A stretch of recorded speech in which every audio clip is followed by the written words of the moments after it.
untuk Medan sendiri nih, kenapa sih akhirnya memutuskan maju nih Kak untuk pilkada kota Medan nih? Karena Medan ini harusnya punya kesempatan untuk membangun kotanya. Medan ini kota perkawanan. Kota yang sebenarnya secara pemikiran kekeluargaan itu cukup penting. Kami berpikir bahwasanya sangat menghormati orang yang jauh lebih senior, yang umurnya yang sama itu menjadi kawan bagaikan layaknya saudara.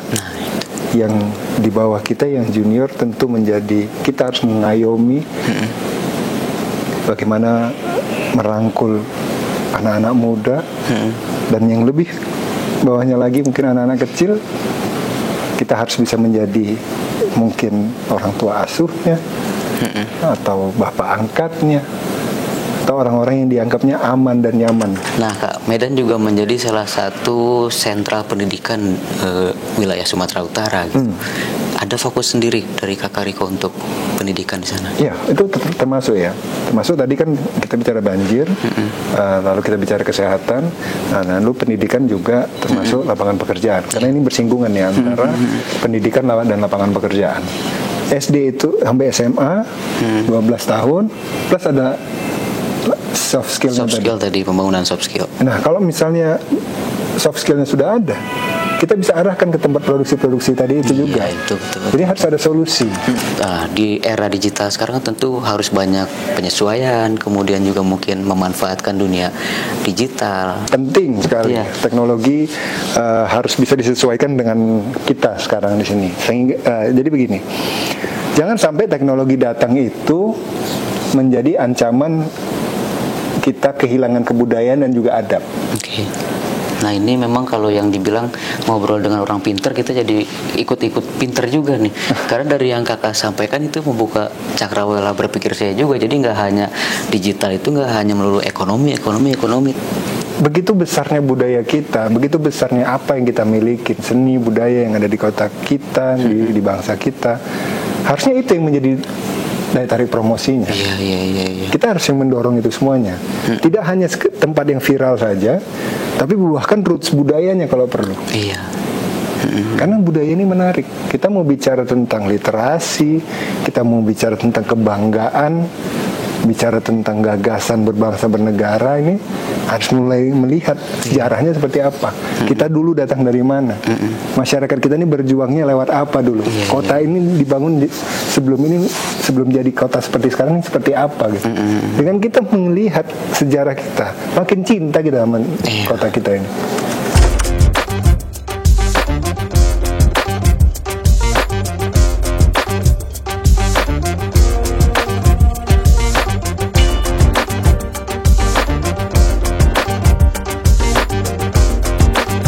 Ini Medan, Bung. Kali ini kita kedatangan tamu super istimewa sekali karena ini sosok muda, tampan, energik yang memang diusung oleh Partai Nasdem untuk maju dalam pilkada Kota Medan pada pilkada serentak tahun ini, yaitu Kakak Riko Oas. Siap. Apa kabar Kak? Baik. Alhamdulillah Sehat Wahyu. Selamat datang ya Kak di Cerita Politisi. Wah, selamat datang ke Tower Nasdemnya. Selamat datang ke politisinya. Pokoknya semuanya Kak, karena Tower Nasdem ini adalah rumah bagi kaum pergerakan buat semua. Dan banyak cerita politisi di dalam. Itu dia, dan kita kedatangan kali ini politisi yang luar biasa. Karena sibuk apa nih Kak? Sekarang sibuk persiapan untuk pilkada kita. Ya, termasuk menjalankan tugas DPW sebagai, saya juga di penjaringan pilkada juga, tapi maju juga ya di Kota Medan. Tapi aman ya Kak untuk dari segi manajemen waktunya, kemudian pembagian tugasnya sejauh ini gimana nih Kak? Ya 24 jam 24 jam ya, luar biasa. Jadi kalau ditelepon jam 2 pagi harus ngangkat gitu. Nah itu dia, karena Sumatera Utara sendiri Kakak sebagai wakil ketua umum DPW, wakil ketua DPW di Sumatera Utara, dan juga ketua Garpu Sumut ya Kak. Iya. Nah itu makin banyak lagi tuh selain penjaringan. Sekarang sisa berapa lagi nih Kak daerah yang belum rekomendasi atau segala macam di Sumatera Utara? Mungkin hampir setengah lagi. Persentasenya setengah lagi ya. Mudah-mudahan diberi kelancaran Kak. Amin. Nah, untuk Medan sendiri nih, kenapa sih akhirnya memutuskan maju nih Kak untuk pilkada Kota Medan nih? Ya, satu memang dorongan kita anak Medan. Saya juga lahir di Medan, besar di Medan. Pastinya anak Medan ini harusnya punya kesempatan untuk membangun kotanya. Siapapun itu gitu ya, dari segi apapun. Bisa membangun kotanya, bisa memakmurkan daerahnya. Nah, kita kebetulan di dalam partai politik. Nah, di situ tentu kita partai politik ini adalah membangun bangsa negara dan juga daerahnya. Dan tentu kader-kader pasti didorong kan. Yeah. Siapapun yang ada di dalam Partai Nasdem harus bisa membangun daerahnya. Nah, di sini kita terdorong juga untuk bisa jadi pimpinan di daerah yang memang memang lahirnya di situ. Lahir di sana ya, besar dan tumbuh di sana. Dan memang sebenarnya tahun 2020 sudah terdorong juga ke sana di pilkada sebelumnya. Tapi kali ini lebih mantap karena memang langsung rekomnya sudah dapat dan juga Gerindra juga sudah dapat, sehingga lengkaplah sudah untuk kita maju ke depan. Dorongan dari partai dan juga keinginan dari secara pribadi itu yang membuat kita ingin maju ke depan. Karena memang kita sangat cinta sama kota ini, namun tentu permasalahannya dengan multi kompleks permasalahan yang ada di Kota Medan, kita betul-betul harus serius untuk kesananya. Dan itu terdorong kita untuk membenahi itu. Karena kita lihat nih di Instagram Kakak nih luar biasa nih, aktivitas dari satu tempat ke tempat lainnya. Mungkin dalam satu hari bisa sekian titik tuh dikunjungi. Pasti. Sebegitu semangat dan ininya kan kayak menuju gelaran pilkada ini. Ya, saya rasa memang itu yang harus layaknya dilakukan seluruh rekan-rekan kita semuanya. Satu, memang kita harus meningkatkan bagaimana hubungan kita sama masyarakat, dan juga kita harus menaikkan elektabilitas, popularitas. Itu kan juga wajib kita lakukan. Karena kan Medan ini kan juga terbagi-bagi. Maksudnya banyak masyarakatnya. Banyak kelompoknya, dan sehingga kita harus bisa merangkul semuanya gitu. Harus bisa kita beraudiensi. Kita pun udah kenal sama orang tersebut, kita lebih bagus silaturahmi lagi kembali. Terus dijaga ya. Harus dijaga terus. Karena pasti di Medan itu kan tipologi, mungkin di perkotaannya, mungkin daerah penyangga sekitarnya juga mungkin punya perbedaan. Ada yang menarik nih Kak, ketika kita mengetahui Ketua Umum Partai Nasdem, kita lihat beritanya tuh secara langsung menyerahkan surat rekomendasi, bahkan pada saat Ketua Umum sedang di Bali kalau nggak salah. Itu gimana tuh Kak proses dan ceritanya? Ya, tentu kalau misalnya penyerahannya teknisnya sebenarnya kita menyerahkan ke DPP Partai Nasdem kan. Cuman karena kita juga dipanggil ke sana, ya alhamdulillah bisa diterima di sana juga. Saya merasa sangat bersyukur sekali sama Bang Zaki. Sangat senang, bersyukur bahwasanya kami ditempatkan di posisi yang Ketum sangat mendukung penuh. Artinya Medan ini menjadi konsentrasi juga ya dari Surya. Medan bagaimanapun adalah kota ketiga terbesar.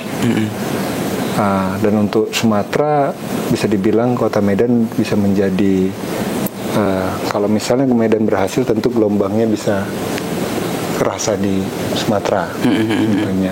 Walaupun daerah-daerah lain juga punya potensi. Hanya saja kan karena kota ketiga terbesar ini kan juga menjadi patokan keberhasilan kepemimpinan ke depan, itu menjadi patokannya di kota ini juga. Tapi kalau dari masyarakat sendiri nih Kak, yang selama ini perjalanan Kakak temuin, responnya seperti apa sih Kak? Alhamdulillah baik, senang. Mereka merasa walaupun ini nggak bisa dari mulut saya ya bahasanya, melihat ada koneksi lah dengan masyarakat, senang dan berharap banyak. Mereka menitipkan aspirasi begitu banyak tentang permasalahan-permasalahan yang dirasakan sama mereka. Apakah itu tentang peranan wanita, apakah itu masalah ketimpangan sosial, banjir, pendidikan, kesehatan. Mereka menitipkan banyak hal. Merasa bahwasanya mereka ingin hidup layak, nyaman, aman di kota Medan, dan mereka merasa bisa menitipkan hal ini kepada saya. Dan mudah-mudahan insya Allah apabila kami diberikan amanah, tentu akan kami laksanakan sebaik-baiknya. Amin. Mudah-mudahan amanah itu diijabah oleh Allah SWT. Tapi kalau sebagai kader muda nih Kak, politisi muda, kemudian calon yang juga masih muda, bagi Kakak itu peluang kah, tantangan kah, atau atau seperti apa kakak melihatnya? Dibilang muda juga saya nggak muda-muda amat. Dibilang tua ya belum tua juga. Jadi ini spek middle gitu ya? Spek middle ya. Asal jangan pas-pasan. Pas-pasan itu pas ketemu masyarakat ada gagasan gitu kan. Ketemu masyarakat ada solusi. Asik juga gitu ya muternya ya. Iya. Ya, gimana yang kakak rasakan? Muda ini kan kita nggak bisa bilang orang muda itu semuanya punya gagasan dan orang tua itu juga minim gagasan. Iya. Tapi Partai Nasdem selalu mendorong seluruh kadernya memiliki gagasan yang luar biasa. Luar biasa. Nah, jadi kita didorong oleh partai untuk selalu memiliki gagasan. Mudakah, sangat mudakah, atau sangat seniorkah? Nah, kita harus punya gagasan untuk membangun bangsa negara ini jauh lebih baik ke depannya. Nah, jadi umur bukanlah menjadi patokan. Bisa saja yang jauh lebih muda dari saya punya pikiran yang jauh lebih visioner. Bisa saja yang lebih senior dari saya punya pikiran yang bisa menasehati saya. Iya. Namun pada saat ini tentu Partai Nasdem mempunyai kebijakan yang tersendiri untuk menitipkan gagasan tersebut kepada saya. Di mana saya memastikan bahwasanya gagasan-gagasan Partai Nasdem itu harus berjalan dengan baik di Kota Medan. Oke, luar biasa. Kalau Kak Riko sendiri nih, inginnya tuh dilihat seperti apa sih di masyarakat? Katakanlah mungkin dengan yang sebaya dianggap sebagai sahabat mungkin gitu, dengan yang lebih tua mungkin dianggap anak. Artinya tiap politisi kan punya gaya-gaya masing-masing. Kalau kakak sendiri gimana? Satu, Medan ini kota perkawanan. Kota yang sebenarnya secara pemikiran kekeluargaan itu cukup penting. Kami berpikir bahwasanya sangat menghormati orang yang jauh lebih senior, yang umurnya yang sama itu menjadi kawan bagaikan layaknya saudara. Yang di bawah kita yang junior tentu kita harus mengayomi bagaimana merangkul anak-anak muda, dan yang lebih bawahnya lagi mungkin anak-anak kecil. Kita harus bisa menjadi mungkin orang tua asuhnya, atau bapak angkatnya, atau orang-orang yang dianggapnya aman dan nyaman di sana. Ya, cara berkomunikasi dan juga cara kita bergaul ini di Kota Medan ini haruslah menitik beratkan pola komunikasi yang seperti ini, menurut saya. Bagaimana kita selalu harus hormat dengan orang-orang tua kita dan menganggap kita sebagai anak mereka. Nah, jadi setiap pertemuan ke senior-senior, pada orang-orang tua, tuan guru, saya menginginkan saya dianggap anak dan mereka bisa menitipkan apapun yang mereka harapkan, yang layaknya terjadi di Kota Medan. Dan apabila bertemu dengan rekan-rekan yang seumuran, pemikiran-pemikiran mereka layaknya kita berbicara sebagai kawan, mereka secara terbuka saja memberikan gagasan kepada saya dan tidak menjadi ada sekat gitu. Sebagai kawan, begini loh kita ingin Medan, kritis ya silakan gitu. Dan anak-anak muda yang di bawah ternyata walaupun mereka masih muda ternyata kritis juga memberikan pernyataan, tapi mereka menganggap saya abangnya. Mereka bilang, bang bisa begini, bisa begini, bisa begini. Mereka tetap hormat, tapi mereka memberikan gagasan yang luas. Nah, itu yang kita senang juga di Kota Medan ini, bahwasanya mereka cukup terbuka di dalam pemikiran-pemikiran mereka. Kak, sebelum kita bahas lebih jauh, kita sambil minum dulu nih, Kak. Sama nih minumnya. Iya, makanya ini ada logo Partai Nasdemnya, Kak. Jadi memang jadi harus begini. Ada nggak di sebelah sini? Nggak ada, yang ini tower. Bismillah. Jadi memang dari yang Kakak Riko ceritakan itu, kita sih menangkapnya ada semangat kolaborasi yang Kakak gaungkan untuk membangun Kota Medan. Karena gimana ya jelasinnya, karena Kota Medan ini kan jantungnya Sumatera Utara mungkin ya. Jadi apa kali gitu ya Medan. Jadi kita penasaran juga nih, sebetulnya ketika Kakak turun ke masyarakat, pasti kan banyak cerita-cerita menarik tuh. Yang paling gak Kakak lupakan mungkin dari masyarakat pada saat persiapan menuju Pilwalkot Medan ini, apa? Selama perjalanan mau menuju Pilwalkot ya, semua cerita itu bagi saya menarik. Tapi yang sangat menjadi pikiran-pikiran kita adalah waktu kita turun ke masyarakat yang mereka di posisi titik terendah. itu sangat menggugah kita dan menjadi cambuk bagi kita melihat bahwasanya ketimpangan sosial kita tuh masih dirasakan di Kota Medan. Mungkin di daerah lain juga ada juga, tapi saya rasa kami yang tinggal di Kota Medan ini merasa dicambuk juga bahwasanya kita harus melihat mereka yang masih jauh dari rasa perhatian, harus kita rangkul kembali.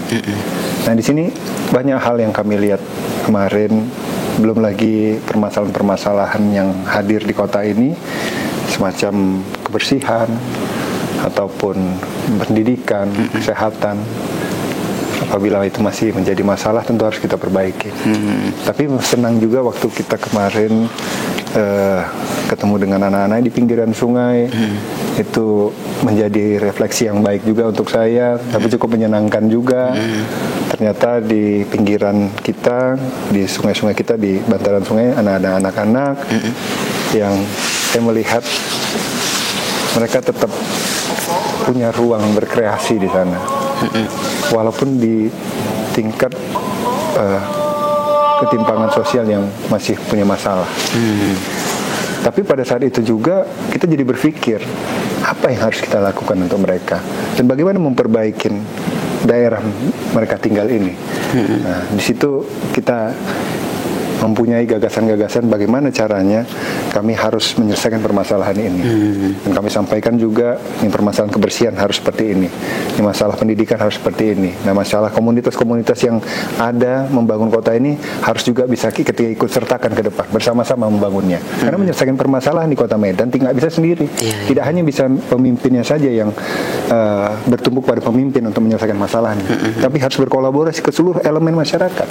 Apakah itu komunitas, apakah itu dinas-dinas terkait, atau stakeholder manapun yang ada di Kota Medan ini harus bersama-sama untuk menyelesaikan masalah. Luar biasa memang. Jadi memang kalau semangat muda ini energik dan juga semangat spirit kolaboratif itu yang perlu terus dimajukan, digaungkan ya Kak. Tapi begini Kak, pasti kan ada target mungkin jangka pendek, jangka menengah, dan jangka panjang bagi Kota Medan. Kalau jangka pendeknya, menengah, atau katakanlah 5 tahun ke depan, Kakak Riko inginnya Medan tuh sudah seperti apa sih? Satu, memang kita punya permasalahan seperti banjir yang harus diselesaikan. Di utara ada rob yang harus kita selesaikan, dan tengah kota juga masih ada. Jadi kita harus pastikan juga drainase kita terbangun dengan baik. Dan juga di bagian utara bagaimana tanggul-tanggul itu sedang benteng-benteng sedang dipersiapkan, dan juga hutan mangrove-nya, juga nanti pembuangan air, rumah pompa itu sedang kita persiapkan. Nah, tentu fokus kita juga menyelesaikan itu.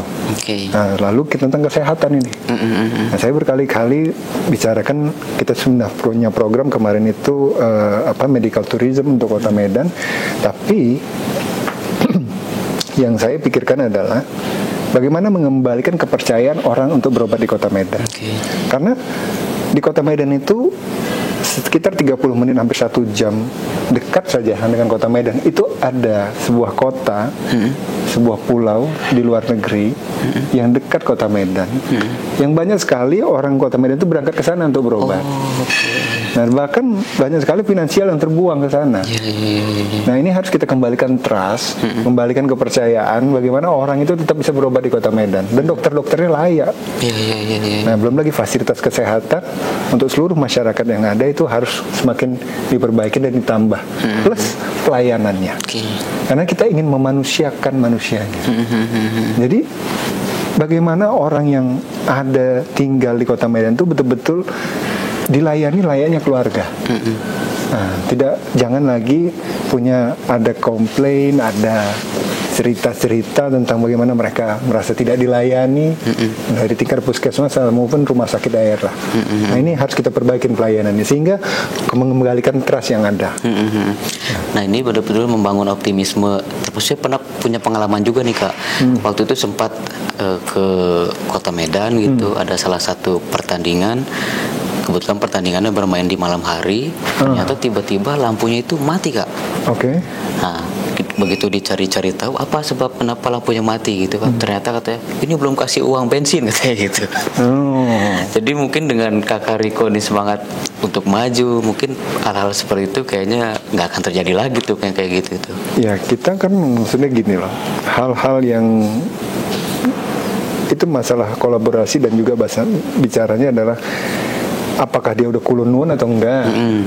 Udah bicara nggak sama orang-orang yang di sekitar situ untuk bikin acara. Ya kadang-kadang kan sama aja, misalnya kita punya rumah, orang tiba-tiba makan di depan rumah kita gitu kan. Ataupun tiba-tiba buka pagar, dia Pak misi saya makan gitu loh. Kalau belum kulunun kan orang juga makan. Iya betul. Jadi kita tentang ini masalah komunikasi. Kita kan membangun itu dengan cara kekeluargaan, kolaboratif spiritnya. Sehingga hal-hal yang kita rasa nggak enak itu harus dienakin dulu gitu loh. Jangan sampai terjadi yang malah nanti bermasalah. Iya betul. Nah Kak, Medan juga menjadi salah satu sentral pendidikan wilayah Sumatera Utara gitu. Ada fokus sendiri dari Kakak Riko untuk pendidikan di sana? Iya, itu termasuk ya. Termasuk tadi kan kita bicara banjir, lalu kita bicara kesehatan, lalu pendidikan juga termasuk lapangan pekerjaan. Karena ini bersinggungan ya antara pendidikan dan lapangan pekerjaan. Nah, pendidikan di Kota Medan harus 12 tahun tuh harus lengkap dulu. Ini harapan kita. Jadi 12 tahun mereka harus dapat semuanya SD, SMP, SMA plus life skill-nya mereka harus dapat juga. Nah, jadi life skill ini kita butuhkan juga sekiranya nanti mereka itu bisa punya kekuatan tambahan atau skill-skill tambahan apabila misalnya tiba-tiba mereka belum dapat pekerjaan. Ataupun mereka tidak sempat berkuliah. Ada kemungkinan mereka itu bisa nanti membuat produksi skill-skill lain, apakah itu menjahit, apa itu pangkas rambut. Nah, jadi ada tambahannya karena plus 12 tahun ini rasanya belum cukup juga kalau misalnya mungkin mereka belum berkuliah. Nah, belum lagi nanti ada spek dari tempat lembaga pekerjaan yang ada ternyata membutuhkan hal yang lebih banyak lagi. Karena ini bersinggungan sama tadi ya lapangan pekerjaan yang ada ya. Masih banyak di Kota Medan yang membutuhkan lapangan pekerjaan yang lebih luas. Belum lagi standar requirement-nya mungkin sekarang semakin tinggi. Nah, tapi kita harus menciptakan keadilan antara si calon pekerja dan juga si pemberi pekerjaannya juga. Nah, spek-spek yang ada juga kita lihat juga mampu nggak mereka si calon pekerjanya ini sampai ke sana. Nah, nih Kakak Riko kan juga sebagai ketua Garpu Sumut nih Kak, gerakan restorasi pedagang dan UMKM. Nah, di era digital sekarang tentu harus banyak penyesuaian, kemudian juga mungkin memanfaatkan dunia digital. Ya. Gimana tuh Kak? Ya, termasuk kan tadi masalah lapangan pekerjaan ya, kebetulan belum selesai tadi. Jadi salah satunya bisa menjadi solusi itu termasuk UMKM. Misalnya calon pekerja banyak overload. Nah, ternyata lapangan pekerjaan kita masih kurang. Kita bisa mendorong investasi, terutama investasi untuk orang bisa berinvestasi di Kota Medan untuk membuka lapangan pekerjaan yang luas. Nah, tapi kalau misalnya ternyata belum sampai di sana juga, apa yang harus dilakukan? Nah, satu kita harus mendorong juga produksi-produksi. Apakah itu UMKM? Nah, kita akan dorong produksi-produksi kecil. Nah, ini untuk bisa membuat misalnya bikin baju, bikin tas, bikin topi. Nah, kita akan dorong itu untuk menjadi produksi-produksi UMKM. Nah, karena satu tempat produksi saja bisa 5-10 orang pekerja mungkin. Anggaplah 5. Tapi kalau 10 kita dorong sampai 10 saja tempat produksi, kita multiplikan, itu sudah 50 lapangan pekerjaan. Nah, itulah yang tadi saya bilang tadi, SD itu sampai SMA 12 tahun plus ada soft skill tadi, pembangunan soft skill. Nah, kalau misalnya soft skillnya sudah ada, kita bisa arahkan ke tempat produksi tadi itu juga. Betul. Jadi harus ada solusi. Nah, walaupun mereka belum sampai ke tingkat pekerjaan. Jadi kita harus fokus untuk menyelesaikan masalah lapangan pekerjaan dan juga pendidikan tadi. Iya, luar biasa. Nah, kalau bicara UMKM kan itu erat kaitannya dengan kuliner nih Kak. Kalau kuliner Medan yang paling Kakak suka apa sih kalau boleh tahu Kak? Kuliner paling kita suka di Medan. Ya, satu nasi uduk Medan tuh enak, nasi uri. Itu lontong Medan itu enak. Kalau sarapan pagi, ada mie balap. Itu rata-rata, dan masalahnya Kalau kalian datang ke Medan, mau datang kemanapun, mau pinggir manapun, mau gang manapun kalian makan, enak semuanya. Nah itu dia, karena Medan tuh perpaduan cita rasanya luar biasa kakak semuanya. Iya. Tapi kalau lagi hype atau lagi ramai sekarang, apa kali sana kak? Sekarang yang terkenal tuh banyak orang makan mie Bangladesh ya. Mie Bangladesh itu ya. Yang viral ya sebenarnya. Ya itu termasuk menjadi ikon lah. Yang ada di kota Medan, walaupun sebenarnya banyak sekali makanan di kota Medan itu yang sangat populer dan sangat enak untuk didatangi, karena kulinernya luar biasa. Jangan-jangan kalau orang Bangladesh yang makan mie di Medan, mereka lebih suka mie Bangladesh yang ada di Medan, jangan-jangan? Karena nggak ada. Oh kan nggak ada, di sananya nggak ada kayak. Ya tadi belum saya jawab tentang teknologi ya. Penting sekali. Teknologi harus bisa disesuaikan dengan kita sekarang di sini. Sehingga jadi begini, jangan sampai teknologi datang itu menjadi ancaman kita kehilangan kebudayaan dan juga adab. Tapi kita bisa mengadaptasi teknologi itu untuk nantinya kita pergunakan sebagai perkembangan pikiran, bahkan kebudayaan atau malah ekonomi. Ya kan? Nah, kebudayaan ini kan sebenarnya dengan begitu banyaknya teknologi informasi yang ada, kita mau cari roots-nya kita, cari budaya kita itu udah gampang. Kita mau cari misalnya roots-nya orang Batak kah atau orang Melayu kah. Kalau kita belum ketemu sama tuan-tuan gurunya, belum ketemu dengan pemangku-pemangku adatnya, kan toh kita bisa cari sejarah-sejarah kita seperti apa. Nah, belum lagi untuk pendidikan. Bisa saja penambahan pendidikan melalui pikiran-pikiran yang metaverse lah, yang sekolah online. Nah, kita harus bisa mengadaptasi sampai ke sana. Apalagi tadi ya, yang masalah kebudayaan. Kita misalnya Mas Wahyu punya gadget, pegang TikTok. Sebentar ke Makassar, sebentar ke Bali, sebentar ke New Zealand. Karena pindah-pindah ngeliatin HP kita. Tapi kita lupa bahwasanya tempat di kita tinggal itu kebudayaan itu juga luar biasa. Betul. Nah, kita harus bisa mengembangkan kebudayaan kita masukkan ke dalam gadget kita tadi. Nah, kita ingin mendorong untuk meningkatkan kebudayaan kita dan kita promosikan lewat gadget kita. Nah, itu baru nanti masalah ekonominya. Nah, kita sini kan ada UMKM nih. Kita juga ingin UMKM kita didorong supaya bisa produksi lebih banyak, tapi hubnya, tempat penjualannya di mana? Nah, harus kita ciptakan tempat-tempat penjualan UMKM-nya. Namun sebelum sampai situ juga, solusi apa kalau misalnya mereka itu masih belum punya toko offline-nya? Gimana caranya? Ya belanja online dong. Nah, kita dorong juga nih. E-commerce ini kan ada, hubnya dibuat, hub e-commerce-nya, di mana UMKM itu bisa berjualan. Jadi dipergunakan. Jadi teknologi jangan jadi momok gitu loh. Dan teknologi jangan menjadi kesannya menjadi ancaman yang terlalu cepat hadir di masyarakat kita, tapi harus diadaptasikan kepada masyarakat kita. Bagaimana nantinya bisa mengaplikasikan di kehidupan mereka. Nah, apakah itu mulai dari anak-anak, apakah berkembang ke anak-anak mudanya, SMP atau SMA-nya, bahkan berkuliahnya nanti, diaplikasikan dengan tepat sasaran. Nah, ini memang kalau yang dibilang ngobrol dengan orang pinter, kita jadi ikut-ikut pinter juga nih. Karena dari yang kakak sampaikan itu membuka cakrawala berpikir saya juga. Jadi nggak hanya digital itu nggak hanya melulu ekonomi, tetapi ada akar budaya yang mesti kita jaga dan kita junjung tinggi gitu, karena di masyarakat gitu kan. Ya, karena kita senang ya sebenarnya kita punya teknologi informasi sekarang di handphone kita itu kita bisa ya tadi ya bisa cakrawalanya semakin luas. Kita bisa kemana aja kita mau gitu kan. Kan begitu besarnya budaya kita, begitu besarnya apa yang kita miliki, seni budaya yang ada di kota kita, di bangsa kita. Harusnya itu yang menjadi daya tarik promosinya. Kita harus yang mendorong itu semuanya.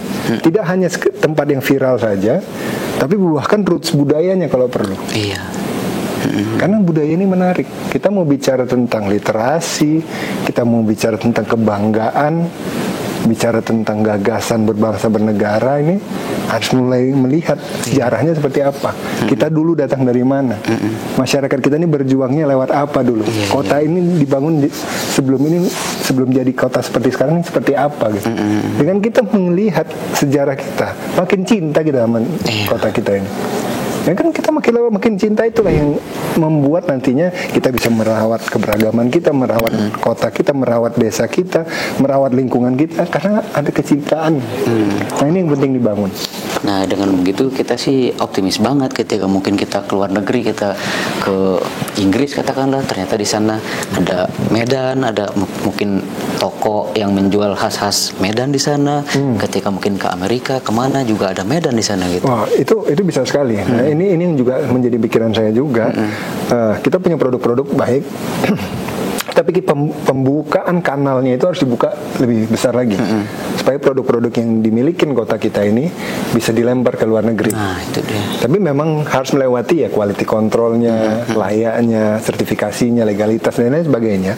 Tapi kita akan dorong produk-produk yang kita rasa unggulan itu harus bisa, satu pertama nasional dulu, harus bisa menjadi nasional, itu harus baik dulu, baru kita lempar ke luar negeri. Karena mohon maaf ya, saya keliling ke beberapa negara, sebenarnya kualitas kita tuh nggak kalah sama produk-produk mereka. Apakah kuliner, produk-produk snack, atau produk-produk krianya kah? Kita nggak kalah gitu loh. Kita punya potensi untuk bisa datang ke negara-negara lain untuk menjual produk-produk kita. Nah dengan potensi tersebut, kita harus bisa masuk ke kancah internasionalnya, dan kita ingin bekerja sama ke negara-negara lain. Bagaimana produk kita itu bisa dilempar di sana? Karena kita juga ada kok festival-festival di luar negeri, yang festival Indonesianya. Nah pada saat itu ya kita ingin lempar produk tersebut untuk kasih lihat ke masyarakat di luar negeri. Ini produk bangsa kita. Ini dari kota kami nih. Itu dia, mudah-mudahan itu bisa terwujud Kak. Insyaallah, mudah-mudahan. Kalau kita tarik sedikit nih Kak ke belakang, ini kan dari nanti pendaftaran secara resmi ke KPU, kemudian masa kampanye, kemudian pencoblosan, itu kan singkat sekali tuh Kak. Betul. Ada kiat-kiat khusus enggak? Kerja keras, tekun, ikhlas, niat yang baik, dan semuanya itu karena doa. Nah, itu Ya, mudah-mudahan Tuhan selalu, Allah Subhanahu wa taala selalu melindungi gerak langkah kita, dan mudah-mudahan kita selalu di jalan yang lurus. Mudah-mudahan itu. Amin, mudah-mudahan. Itu aja. Ada yang lebih spesifik Kak, mungkin doa dari siapa gitu? Ya pasti dari orang tua ya. Saya dan terutama istri dan anak. Nah, itu penting. Karena kita harus izin dulu sama dia. Saya mau berjalan nih menjadi pilkada. Kamu izin nggak? Wah, kita dukung 1000%. Yang penting selalu dalam jalan yang baik. Nah, itu dia. Mudah-mudahan dengan tadi sudah dibukakan doa oleh orang-orang terdekat Kakak Riko, dan itu menjadi pemulus langkah Kakak Riko dan juga seluruh elemen yang terlibat untuk mensukseskan gelaran pilkada di Kota Medan. Amin. Kita udah di penghujung pertemuan. Baik. Ada mungkin yang ingin disampaikan untuk publik terakhir? Ya, tentunya terima kasih ke teman-teman rekan media yang hadir, telah mengundang, kita banyak diskusi. Cuman satu, pilkada kita ini bukan untuk gontok-gontokan, bukan untuk keributan, tapi untuk mencari yang terbaik, karena semuanya baik. Tapi kita ingin cari yang terbaik. Amin. Dan juga kita mengharapkan pilkada juga ke depan berjalan aman, dengan konsep kontestasi yang sehat, dan juga kita berharap partisipasi masyarakat juga baik, sehingga benar-benar apa yang hadir di depan kita ini, calon-calon pilkada itu betul-betul karena partisipasi masyarakatnya. Nah, sehingga kita ingin mendorong pilkada yang baik ke depan. Amin, mudah-mudahan. Mudah-mudahan juga dengan insight-insight yang tadi Kakak Riko berikan kepada kita semua menjadi satu insight baru buat kakak-kakak semua dalam memaknai segala hal yang kita jumpai di kehidupan masyarakat. Demikianlah pertemuan kita dengan Kakak Riko. Dan siapa lagi kira-kira tamu spesial yang kakak-kakak ingin hadirkan di Cerita Politisi? Silahkan langsung tulis di kolom komentar. Kita berjumpa pada episode berikutnya. Assalamualaikum warahmatullahi wabarakatuh. Waalaikumsalam warahmatullahi wabarakatuh.